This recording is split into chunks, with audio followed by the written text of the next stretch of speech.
മുന്തിരിയുടേത് റസൂലുള്ളാഹി സ്വല്ലല്ലാഹു അലൈഹി വസല്ലം തങ്ങൾക്ക് ഒരു വിഭാഗം ആളുകൾ സബീബ് ഉണക്ക മുന്തിരി തങ്ങൾക്ക് ഹദിയ കൊണ്ടുവന്നു. സബീബ് മുന്തിരി ഉണങ്ങിയതും കഴിക്കാം, ഫ്രഷ് ആയിട്ടും കഴിക്കാം.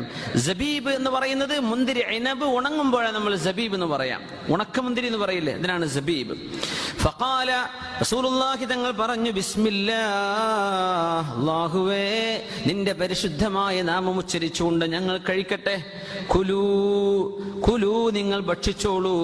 നിഅമത്തുആമു അസ്സബീബ്, എത്ര നല്ല ഭക്ഷണമാണ് മുന്തിരി എന്ന റസൂലുള്ളാഹി സ്വല്ലല്ലാഹു അലൈഹി വസല്ലം.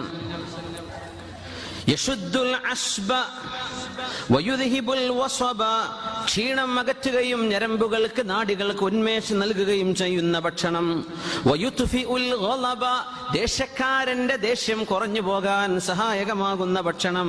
വയുർളിർ റബ്ബ, അല്ലാഹുവിന് തൃപ്തിയുള്ള ഭക്ഷണം. വയുതയ്യിബുൻ നക്ഹ, മനുഷ്യന്റെ വാസനകൾ നന്നാക്കുന്ന ഭക്ഷണം. വയുദ്ഹിബുൽ ബൽഗമ, മനുഷ്യന്റെ കഫത്തിന്റെ അസുഖങ്ങൾ ഇല്ലാതെയാക്കുന്ന ഭക്ഷണം. വയുസഫിൽ ലൗന, തൊലിക്ക് നല്ല തെളിച്ചം നൽകുന്ന ഭക്ഷണം. കുലൂ നിഅമത്തുആമി അസ്സബീബ്, നല്ല ഭക്ഷണമാണ് മുന്തിരി. ബിസ്മില്ലാഹി കുലൂ, അല്ലാഹുവിന്റെ നാമം ഉച്ചരിച്ച് ഭക്ഷിച്ചോളൂ എന്ന് പരിശുദ്ധ റസൂലുള്ളാഹി സ്വല്ലല്ലാഹു അലൈഹി വസല്ലം. നിനക്ക് ഗുണങ്ങളുണ്ട്, എന്നാ പിന്നെ ചോറ് ഒഴിവാക്കി മുന്തിരി തിന്നാലോ എന്ന് തോന്നുന്നുണ്ടല്ലേ. ഖുർആനിൽ പറഞ്ഞ ഈ പഴങ്ങളൊക്കെ കഴിക്കണം എന്നാ.